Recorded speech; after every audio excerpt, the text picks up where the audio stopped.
It's time to say goodbye to the blur and hello to clear vision. Fichte Endel and Elmer are the first in Western New York to bring you Zeiss Smile technology. Along with our highly experienced surgeons, we promise an effortless journey to better vision. Gone are the days of fumbling for glasses or struggling with contact lenses. Embrace the freedom of superb sight, because we believe you deserve the world in HD. Visit us online at fichte.com and schedule a consultation. Fichte Endel and Elmer. We are focused on you.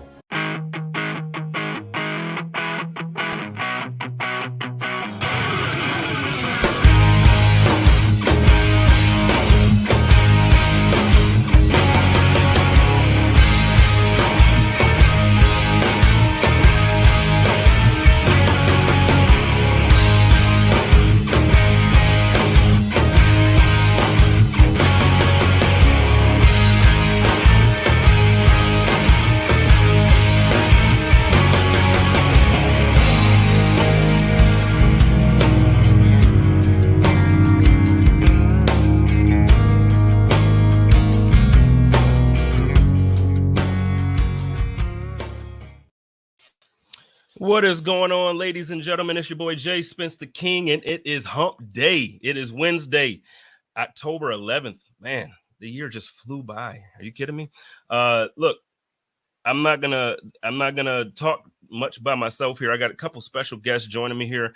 Joe is not with me. He's still across the pond. He over there just living it up, enjoying his vacation, and I'm hoping that he's having a great time. He will be back with us next week when we are talking about the Patriots game. So as of right now, though, I'm going to quick recap or a couple thoughts about the Jags game.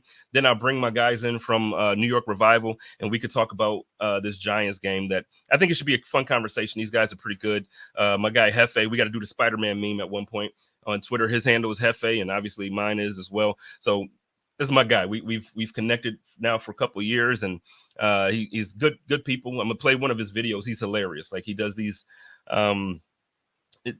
It's not a Brother Bill type thing, but he fits that lane for the New York Giants, and he takes a bunch of the arguments that happens on Giants Twitter, and then he reenacts them as different characters arguing with each other, and it's just one of the funniest things. So I'll have those guys join, and we'll we'll really get to chop it up about this game and have some fun. But before we do, I just want a couple things about the loss, man. I think now that it's been a couple of days, and now that everybody is kind of calmed down, and okay, we lost. It's not the end of the year. It's not the end of the season. Last year's Super Bowl champions were 3-2 to start the season off. It happens, right? This is the part that is concerning, and obviously everybody knows about the injuries. Matt Milano is huge. Trey White is huge. Daquan Jones is huge. There's a bunch of huge injuries that we have that Brandon Beane has to figure out how we're going to overcome them. He has to figure out how we're going to overcome them. But the concerning part for me is Josh. Statistically, he had a wonderful game. Statistically, with 300 plus yards, 2 touchdowns, 1 interception, 1 on the ground. Great day, right? But watching the game, the context flow of the game, I think it's clear that we can admit, hopefully, as a fan base, we can admit that I just hope that we can admit that he didn't play well. And a lot of times when that conversation comes up, it seems like, we can't admit it, or we don't want to admit it.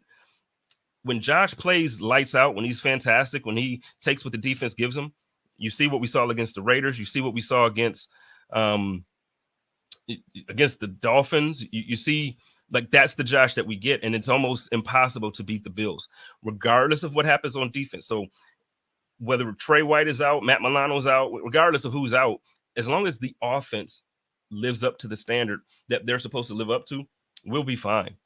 So I'm not worried about the team. I'm worried about Josh. I need Josh to consistently be the quarterback that we've seen weeks 2 through 4. I need that quarterback. You need that quarterback. I think he'll be that quarterback. I don't think it's going to be an issue. The other thing I want to talk about, I just want to reiterate again, need y'all to relax on my guy, Kyer Elam. Seeing a lot of people, Alexa, stop. I don't know what she's talking about. She tripping. But anyway, Kyer Elam, we got to relax on him. We have to relax on him. I should not. They're calling for this guy's job, man. People want him fired or cut. Now, if they trade him, if they can find a trade partner or something like that, never mad at that. It maintains the job. But this guy he's a rookie. It's technically a rookie, in my opinion. He hasn't gotten the reps. His first game action this year, they put him up against one of the best wide receivers in football. It's a tough ask for any and everybody. So no, I'm not going to beat up on him for having a bad game against a phenomenal wide receiver. He was targeted 8 times. He caught 7 passes.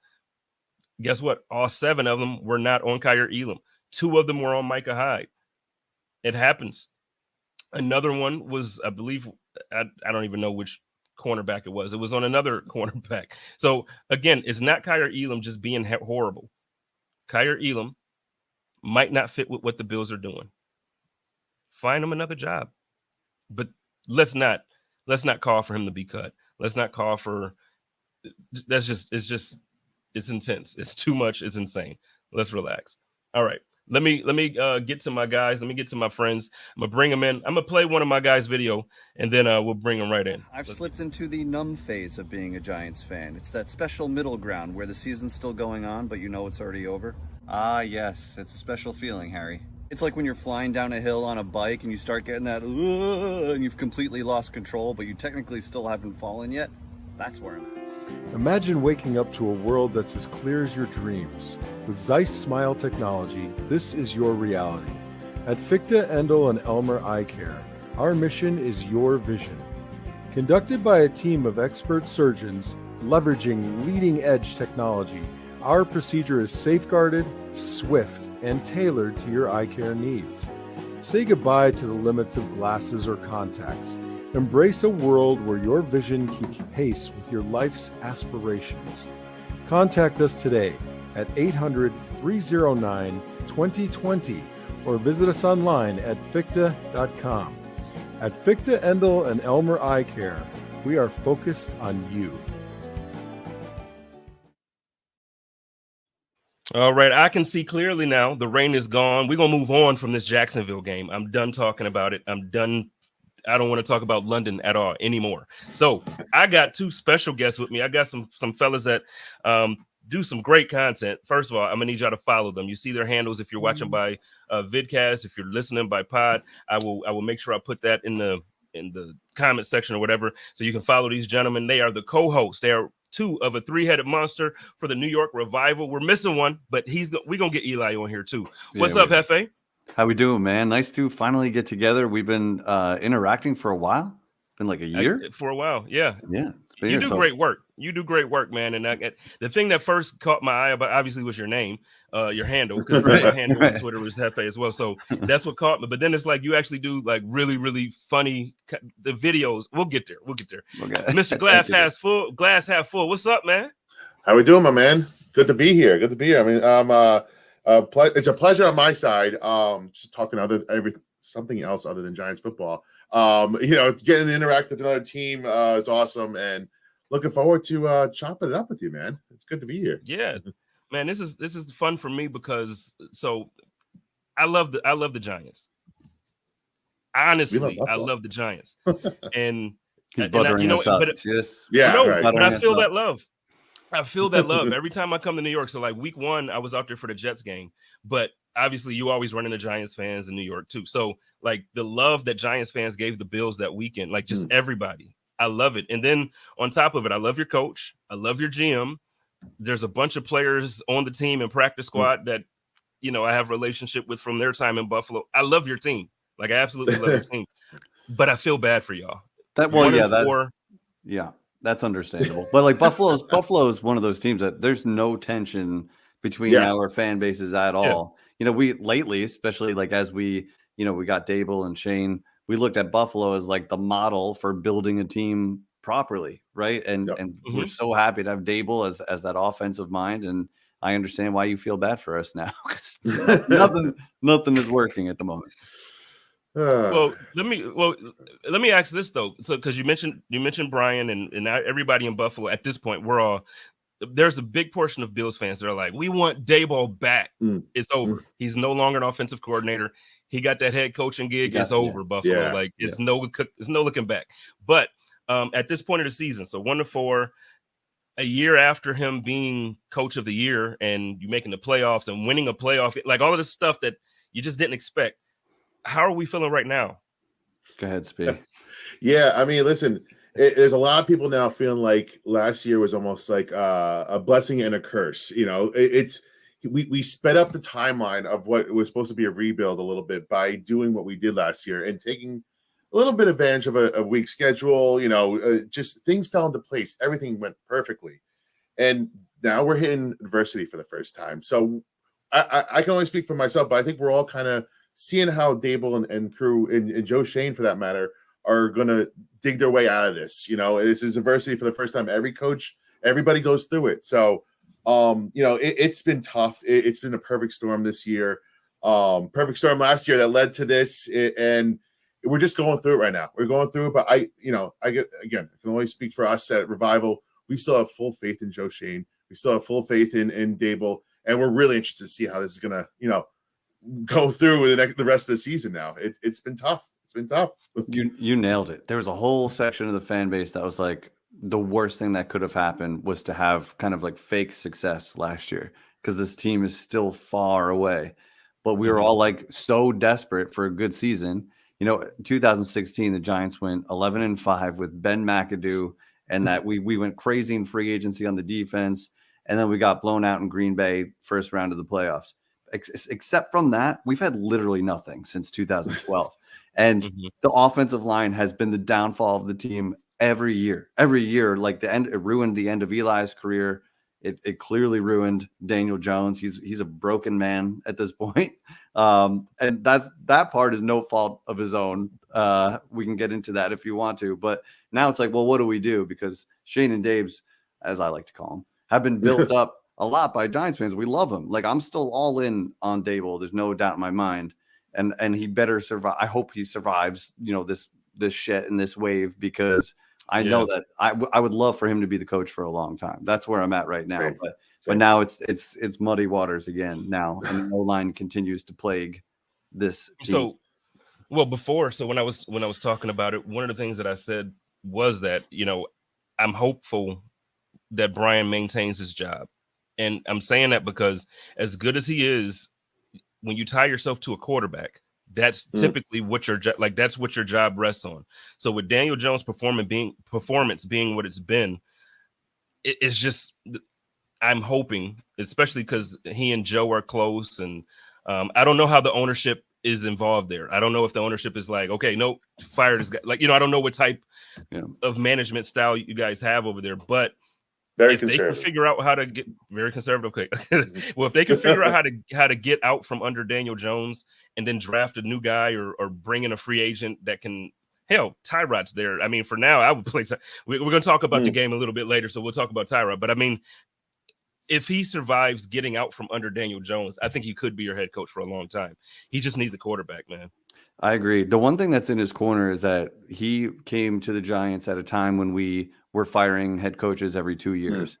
And I would almost guarantee that there's no way he'll do that again, no matter how bad because that is just like, you're already a mess. You can't just keep doing that, because players won't want to come here. You're a joke of a franchise if you keep doing that. You're the Cleveland Browns of the last 20 years or whatever, right? And the Giants are like getting scary close to that territory. So you need to be careful now. And the worst thing that Daniel Jones could do is get Brian Daboll fired, because he really needs a chance to. And a lot of Giants fans wanted either a franchise tag on Jones, which in hindsight was probably the move, or just let him walk and run with Tyrod for a year and draft your guy. And if we suck this year, the plan is to draft your guy next year anyway. So you're only getting a better quarterback. So hindsight is 2020 though. But yeah.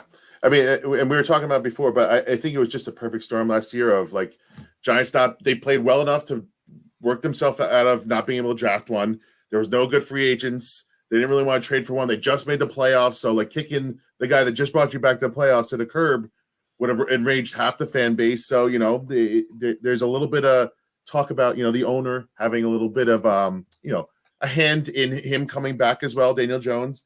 So all these things together, and I'm going to go big brain conspiracy theory here. I think Daboll was told, or kind of urged, not urged. They kind of told to maybe give this guy another chance, give Daniel Jones another chance, and how the contract is shaped. A lot of the money is next year, and then that's it after that. So it works out perfectly that if it goes really south this year, which so far it is, they can draft their quarterback. They have to worry about 1 year as a bridge guy with Daniel Jones, or you cut him, whatever you want to do, and they could then tie their boat to another guy, which buys you another 2 to 3 years, 2 years, I'd say. When you're a head coach, you get your rookie, and you're like, I gotta now shape him. So that gets you another 2 years. I feel like the little handshake agreement. We're gonna give your guy a chance, but then I'm gonna have to get my own guy, and I'm hoping that's the way it's gonna play out. We're still rooting for Daniel Jones here, but writing's starting to get on the wall a little bit. Hefe, I got a question for you, because I love to ask this to football fans of other teams. Yeah. Because the Giants fan base goes to war over Daniel Jones versus the offensive line. Who's to blame? DJ sucks. Well, how could he not suck when the line is that bad? It's a never-ending argument. What is your honest take on Daniel Jones from an outside view? I think Daniel Jones is cheeks. Like absolute, okay, absolute right. butt Like, that's cheeks, all man. you Like, hear. guy, That's all you hear from other fan bases. yeah, and the thing is, so the portion of your fan base that says the offensive line is bad, they are valid. Like it's not an argument that I would fight. Like, you're right, the offensive line is terrible. However, you could have the offensive line that the Colts had 5 years ago when it was the best offensive line in football, or like, it doesn't matter. You can have a great offensive line. Daniel Jones is just not a good quarterback. He's mobile, I guess. So there are some things there that he's sneaky in a way where he can benefit you in ways that you don't expect, but just consistently putting the ball where it needs to be, throwing guys open. He doesn't, it seems like he just has difficulty with trusting his receivers are going to be where they're supposed to go. Then you bring a guy like Darren Waller, and you can't get the ball to Darren Waller. You can't get the ball to him. It's just, I know it's tough with Saquon being injured, so when Saquon's not 100%, it's going to be tough, period. But we mentioned it a little bit, well, not live when we were talking, but we mentioned it a while ago. Like, when Tyrod came in, Tyrod is not a game changer. Like, he's not a world-changing quarterback. In Buffalo, we loved him because he was I loved him because he was consistent. There were other fans that were like, throw the damn ball down the field. You never use the middle of the field. You never, whatever, right?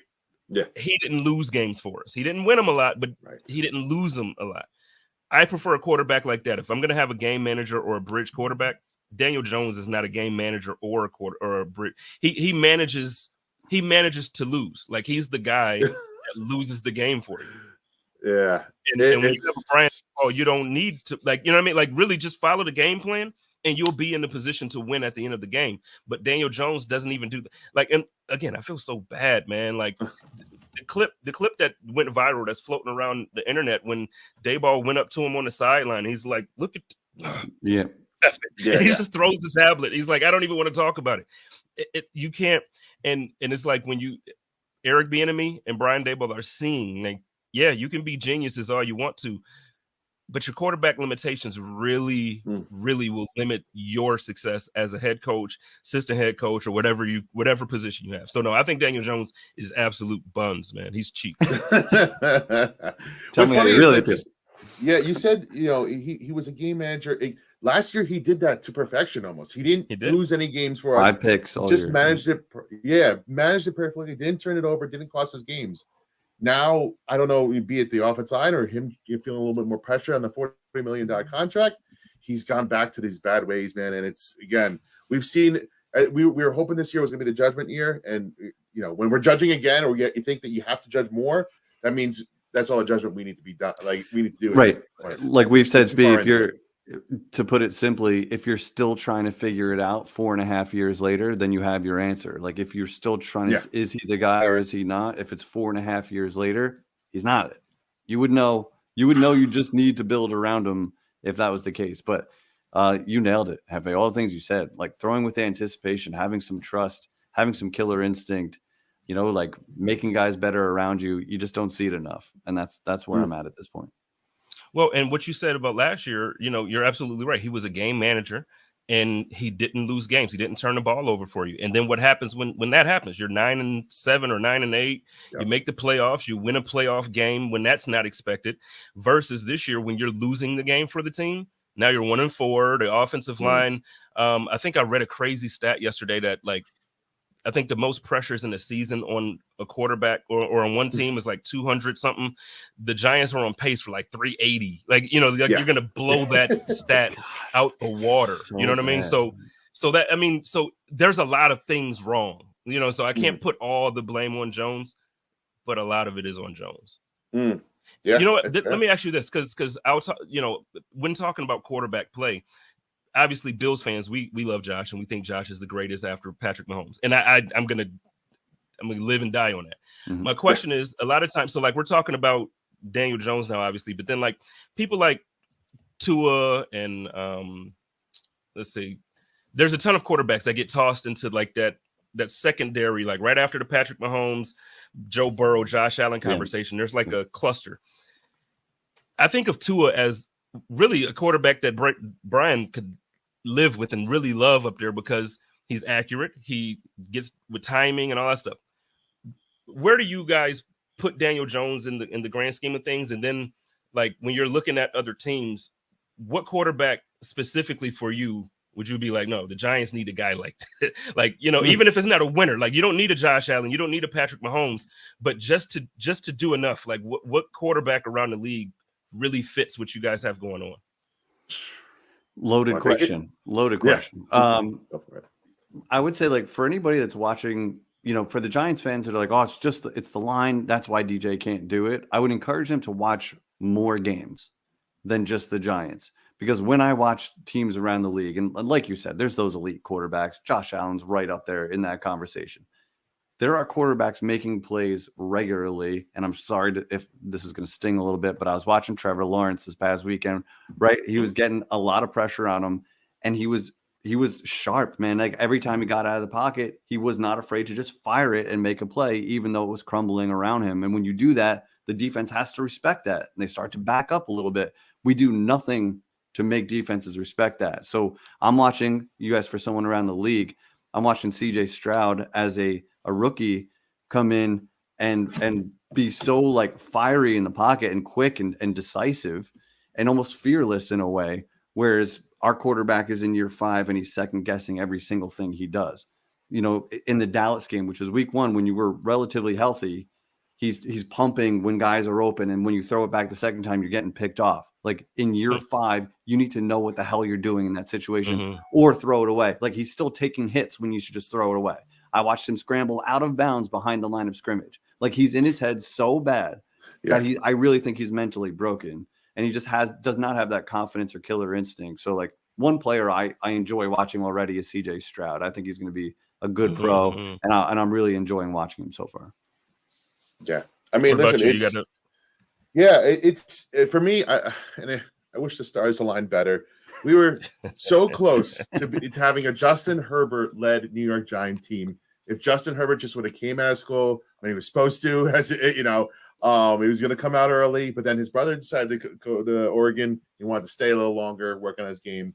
We had Dave Gettleman at the games. It was all lined up, and then he stayed. And then the dominoes fell a different way. We ended up drafting Daniel Jones. And for me, though, Justin Herbert, having that arm talent and the ability, he could still run. I feel like they don't use him as a runner much, but Herbert can move when he needs to. And that's the special guy that I love. And he doesn't have to have an amazing arm, which Justin Herbert just happens to have. But the ability to be dual threat and throw it with just not reckless abandon, but he is not scared to let it rip. Never. There's not a throw in the field that he doesn't think he can make. And, for all the faults of Eli Manning, he had that same mindset. And that's what made him clutch at the end of games. And the not giving a shit, he just didn't care and he let it rip. And we as Giant fans, just want Daniel Jones to let it rip. And he's not. Thank you for just bringing it up. And it'll obviously the Eli comparisons will never stop because they're both Hulk, right? And they both got that going on. But Eli would throw 3 picks, But then if you got him in a 2-minute drill at the end of a game, he was ice cold, like ice in his veins. He was ready to go, and he would sling it. Like I was always like, why don't they do the hurry up offense more often? Eli is significantly better in that hurry up offense. Just make your entire offense hurry up. Like just like the K-gun back in the 90s for the Bills. Just literally run a fast offense and just put him in his comfort zone. Like I hear you. Once per half for no reason. The time is not an issue. Just do it. Make the defense uncomfortable and see what happens once in a while. But DJ doesn't balance the bad with enough good. Whereas Eli, I hear that. But that point, I'm gonna tell you, I would literally come out like that. I would come out the gate. Yeah. Just literally. You're right. Why not? 2-minute drill to start the game. We get the ball the first drive. I'm at it. I'm gonna tire your defense out from the first drive. Get them gassed right away. It's that, and the QB doesn't think. Like when the QB doesn't have time to think, it's just like bam, bam, get to the line and just go. It takes the thinking out of it. That's what made it good for Eli. But Daniel Jones, man, like we just said, he's so up in his own head right now. His internal clock's messed up. He's seeing ghosts. He doesn't trust himself. Doesn't trust the wide receivers. Doesn't trust the line. It's just so bad right now. It's so bad. I hate that seeing the ghost thing is like, I hate that that's a thing for him. Like, but it's going to stick with him for the rest of his career. And I hate it for him, but it's like when you play like this, then it gives everybody the opportunity to say, yeah, this guy's seeing ghosts. What, you had something happen? Yeah, you brought up something about Daboll on the sidelines. And that's one thing that changed this year. Like last year, even if Jones threw a pick in the first game, it almost cost the Giants the first game against the Titans. But Daboll was really like coaching him up, and he would be fiery, but he was never visibly pissed off at him or so frustrated. And that's what I'm seeing this year, which is different. Mm-hmm. And that's telling a whole story, looking at body language and seeing how he's reacting. Jones, like at one point, Dave's is yelling and Jones looks away and just keeps walking. And then Dave's like tosses the iPad, like, what the hell are you doing? Like, what are you looking at? He's pissed because he's not doing what he was coached to do, and he's in his head. So I think Dave's is at wit's end, and I probably assuming. Well, so let's get to the game then. I know we kind of just are talking about the team, but let's get to the game. So Daniel Jones has a neck injury, and so we're not sure if he's going to be available for the game Sunday or not, right? So so if he's not available, talk to me about how you feel about Tyrod Taylor being your starting quarterback for this week's game against the Bills. Yeah, while Jefe gets his audio back, you good? You're good? You good? I'll run with this a little bit. Okay. Well, I think we all thought the same. Getting Tyrod was necessary for a guy like Daniel Jones that got injured consistently, and he's a pro's pro, man. Like when he comes in, he's ready to go. He's not gonna, like you said, he's not gonna blow the doors off anybody. He's not gonna push the ball down the field and throw for 350 yards. But he knows what to do. He's a vet. He can get away from the pass rush, and that's what we need right now. So I think we all at Revival have full and complete respect, and we trust Tyrod Taylor to take care of this offense. The only issue I worry about is he's been fragile, man. He's been fragile for a long time, and you're putting him behind a line that is like just Swiss cheese. So I worry about his health more than anything. So it's like, all right, let's get our third stringer ready to go just in case. For me, I worry about him getting knocked out or out of the game. That's the only worry for me. Tyrod's going to run this offense. He's a little bit tougher than you're giving him credit for. Like not that he's not tough, but like. Well, no, I know what you mean. But like, the injury, he does kind of have an injury history, but I feel like it's and maybe I just love Tyrod, so I took offense because I love him. Like, I don't know. Because I still get ticked off about how he lost his job with the Chargers. Like, at first, I get it. Justin Herbert was coming. We knew Herbert was coming. We knew Herbert was going to be the starter. When the guy was drafted, we knew what time it was. However, you don't lose your starting job to an injury, especially an injury that the team induced. Like, the team doctor, how do you get a shot for pain and you – brutal. He's been unlucky. He's been very unlucky. He's been one of the unluckier guys. He just can't catch a break wherever he goes, be it somebody else coming in, his own doctor screwing him over. He just can't catch a break. I agree with you on that. I love him though, man. I think Tyrod, so his time in Buffalo, a lot of fans, like I said, we were frustrated because he stopped taking chances. Like, he wasn't going down the field much. There were certain times where he didn't seem to use the middle of the field as much as we would like. But for me, what I looked at when I saw those teams, we had LaShawn McCoy. You know what I'm saying? Like, so it was a different offense. They wanted to run the ball. They wanted to. We actually had a top 3 rushing attack for 3 years with Tyrod as the quarterback. So I love Tyrod, man. I don't have a bad thing in the world to say about Tyrod or Tyrod, however he chooses to pronounce his name.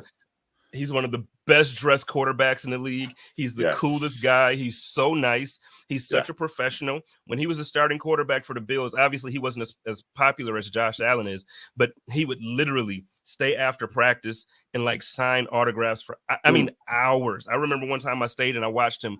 He literally was out there for 2.5 hours after practice to make sure everybody got an autograph. And that, like, so that I love Tyrod from a special place. Let me stop preaching about Tyrod. He's not my quarterback anymore. Jefe, how do you feel about him Sunday? If he's Can you hear me okay now?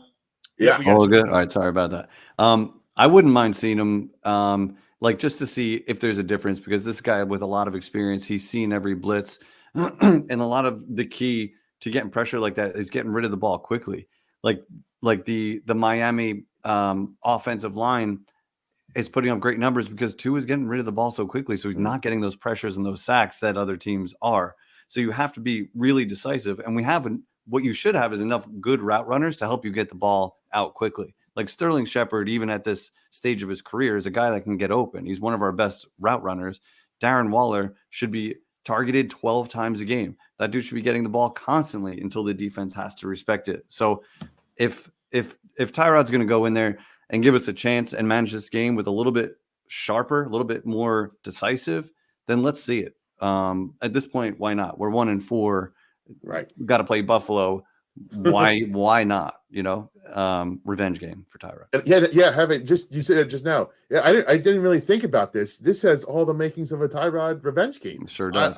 For no other reason. I'd like to start him. Maybe he's got a little juice going. Maybe he wants to show Buffalo. Hey, you know, this is what you're missing out on. I would love it. Cool. I mean, now, all jokes aside, now we don't miss him. We got Josh. No. You know what I'm saying? So, you got so a top 5 all the player, respect, man.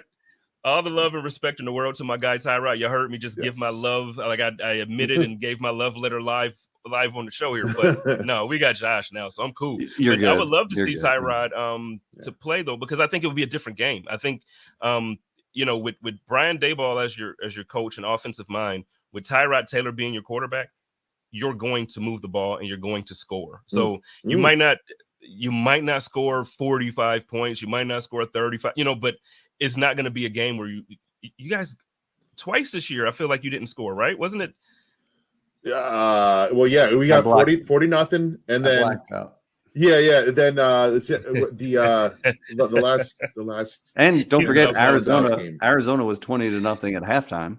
Yes, we were well. Our first half Seattle game was 3 point total, like differential, is unimaginable. It's like it's like 90-6. It's disgusting. Sorry, I just thought about it because you mentioned the Cardinals. So that's really the move that I think y'all should make. So next offseason, figure out a way to do whatever. Eat the contract for Daniel Jones if you need to. Go get Kyler Murray.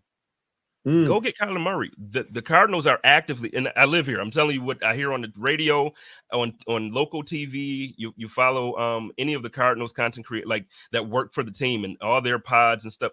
They're actively talking about trying to draft a quarterback next year, and they're looking to trade Kyler Murray. You get a Kyler Murray with Brian Daboll and Saquon Barkley. Are you freaking kidding me? Like I would literally be a Giants fan. Like has Kyler even played on his new deal yet? He got paid, right? He started like last year. He played most of the season until he hurt his because he hurt his knee late in the year. It was like a Thursday night game late. So I don't anticipate. I know they're saying that they think he's going to play this year. I don't anticipate him playing. But why would he? Look, next season, dude, I'm telling you, we can get back to the game, but I'm just saying, like, as far as quarterback situation being out there, I think Kyler Murray being out there with those weapons, I'm telling you, it would be a completely different team. You guys would be contenders at that point. I believe that. I really do.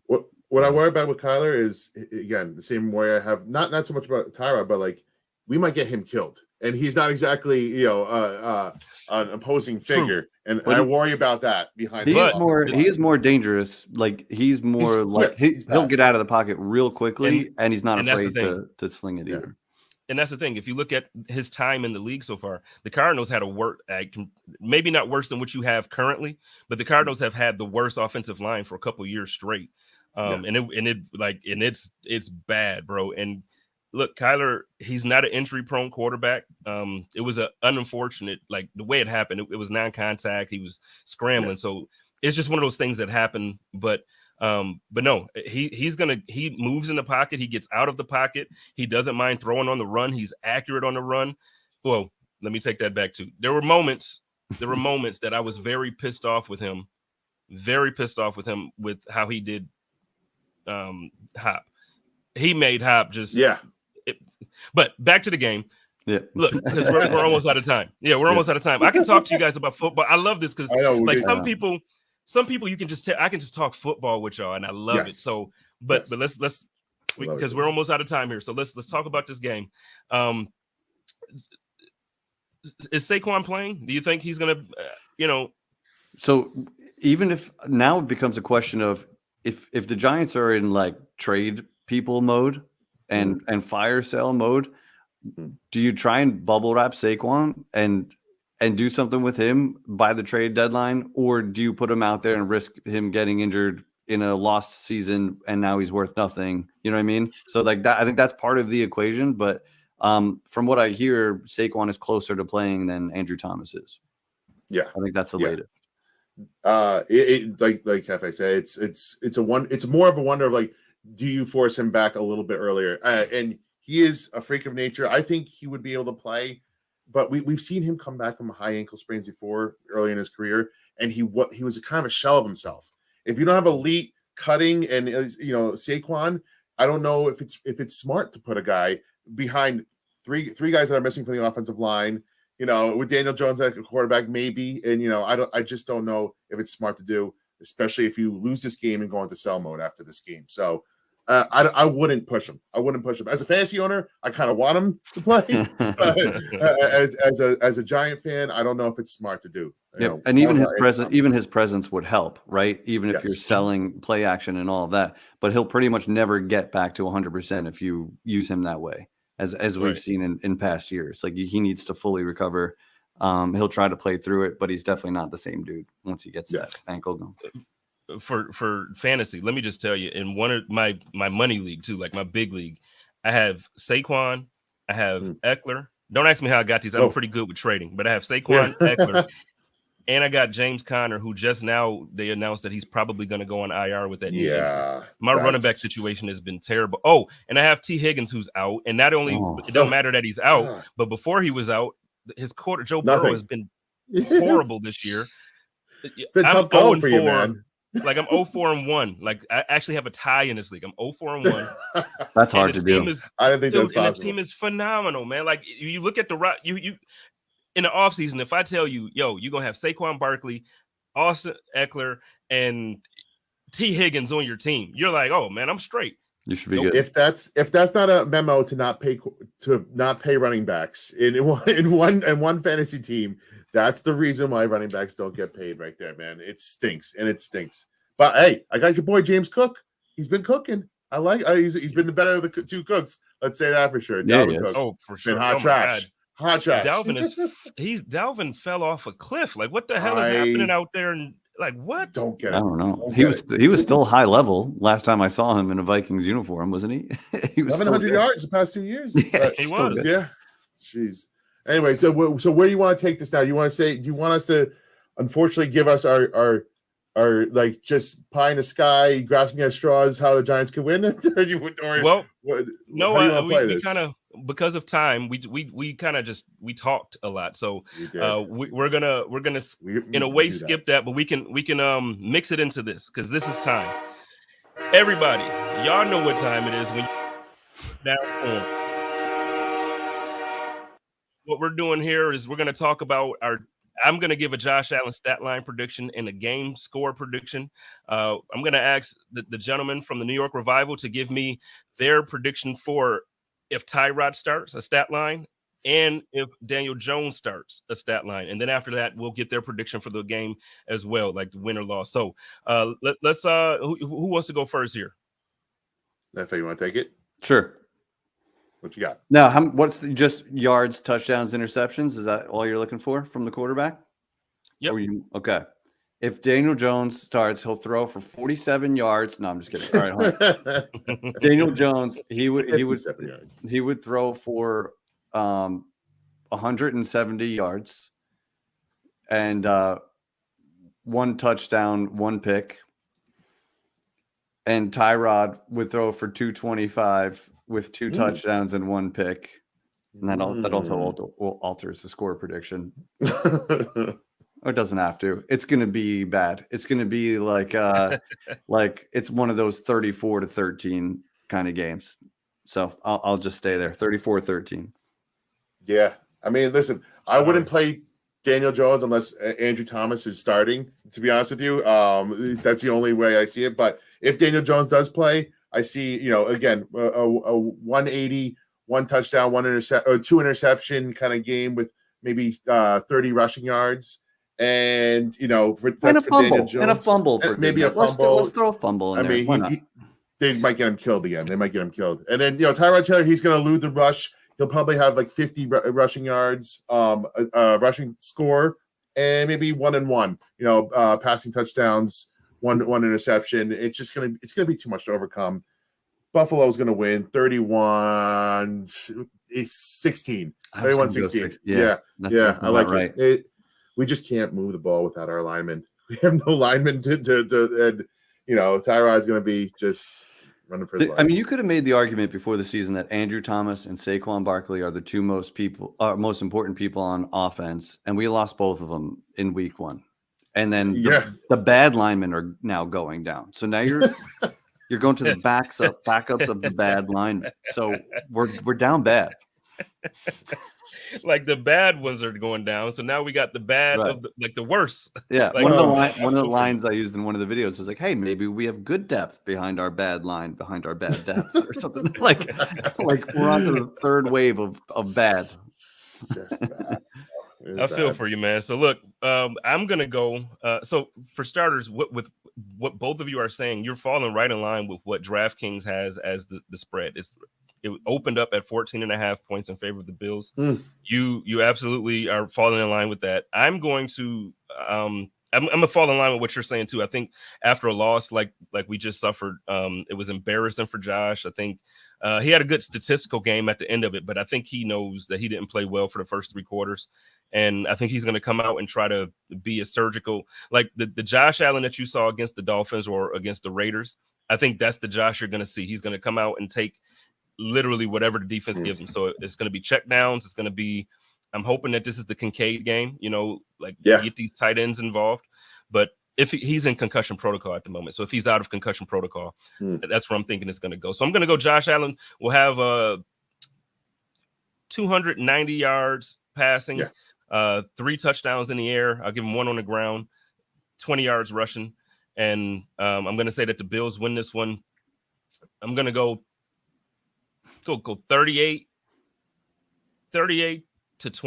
I'm gonna give you guys 20. a little more points. Wow. We cracked the 20. Way to go, Giants. All right. Well, no, if Tyrod starts, I'll give you 24. I'll give you an extra 4 points for Tyrod. Because I do think Tyrod, I know the line isn't great or whatever, but I do think Tyrod he gets the ball out faster. He's decisive. I know Bills fans won't agree with me on this because a lot of them were pissed off when he was here, but I love Tyrod. And I just think that, to be honest, he's your best option for the rest of the season. Unless you are looking to draft high, then keep Daniel Jones in, and then you'll get a top 4 That's pick. a conundrum now. Man. But hey, why don't you guys get right game for Buffalo? So good for you guys, man. Right game. I think we'll need. I mean, and again, I hate to say this because I really do love your team, and then you guys I consider you guys like my content friends now. So I feel bad to say this, but it's like you were the pickup game for the Dolphins. Now you're going to be the pickup game for us. Man.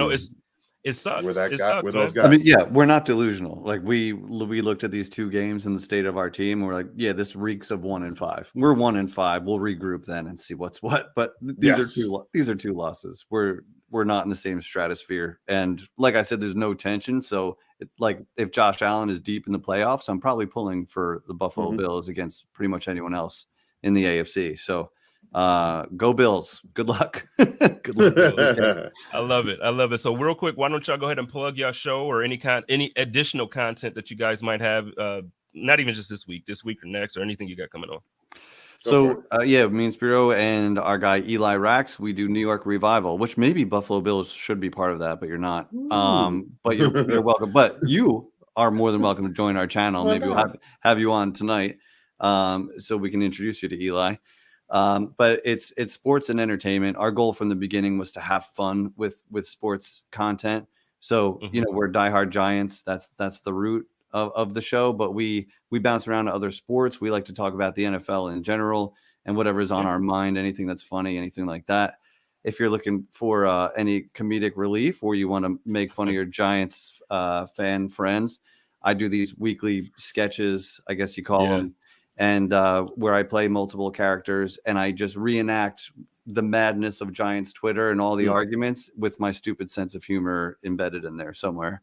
I don't know. Is that a fair summary? I don't know how else to I think that's a perfect summary. No, it's a perfect summary. And then I was looking for one to play on the show here, and like just going through them, man, and why it's just like, yo, this guy is hilarious, bro. Like I'm telling you, like the concept behind what you do, I just think is fantastic. And then I didn't even bring up, so like last year, and we're really getting out of here. I promise. I'm not taking too much. It's all good.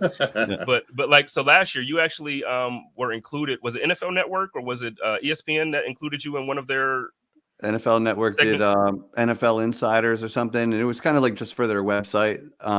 It wasn't on the network TV, but Ian Rappaport and Palisaro, what's his name? Palisaro. I should probably know his name because it's like he's like one of the most important people I ever talked to. No, but I got on there to ask a Giants question. So that was pretty cool. And I had that as my banner for a while because I was talking to them. And then I got guitars in the background, so they called me a roadie. So then people were calling me a roadie for a while, and they made fun of that. But I was like, nice, they're making fun of me on NFL Network right now. Right. That's like best case. You made it. Yeah. Well, ladies and gentlemen, go ahead and follow both of them on social and follow Eli as well on social. Go follow New York Revival and hey, support their content. It's good. I honestly, I don't give praise to many. Their content is great. So y'all know how we do it over here with Buffalo Rumblers, man. Y'all love each other, take care of each other, and live in peace. And as always, stay positive, test negative, go Bills.